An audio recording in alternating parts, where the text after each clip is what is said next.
This is the first video I've done about Yemen in a while. Wow. Advocates are warning that thousands of U.S. citizens remain stranded in Yemen more than 3 months after the country closed its borders to stem the spread of the novel you-know-what virus pandemic. Approximately 300 of the stranded citizens were brought home by the State Department on two flights on June 28th and July 11th. But advocates have expressed alarm about those remaining in the country in what they characterize as an increasingly desperate situation.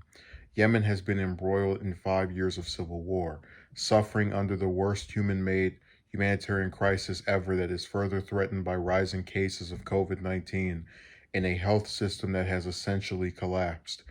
Every single American deserves to have their government protect them when they are in harm's way in a foreign country and to be repatriated under a public health emergency that has really impacted the entire world, said Ahmed Mohammed, litigation director for the New York office of the Council on American Islamic Relations, also known as CAIR.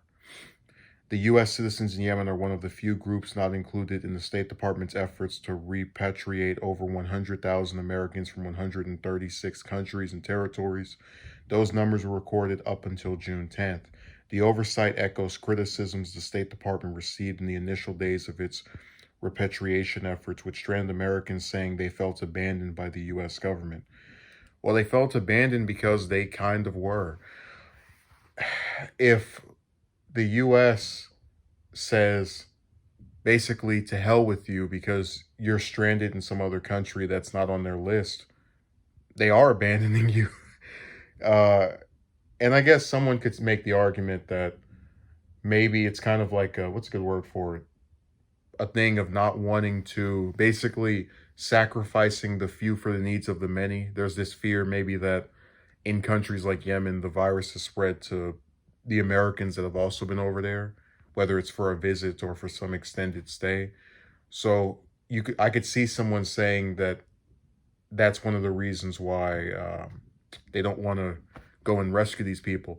But to have a list of over 100 countries and to specifically not bother with these people who are in a country that, I mean, I read it earlier, worst humanitarian, we've talked about on this channel repeatedly, worst humanitarian crisis ever.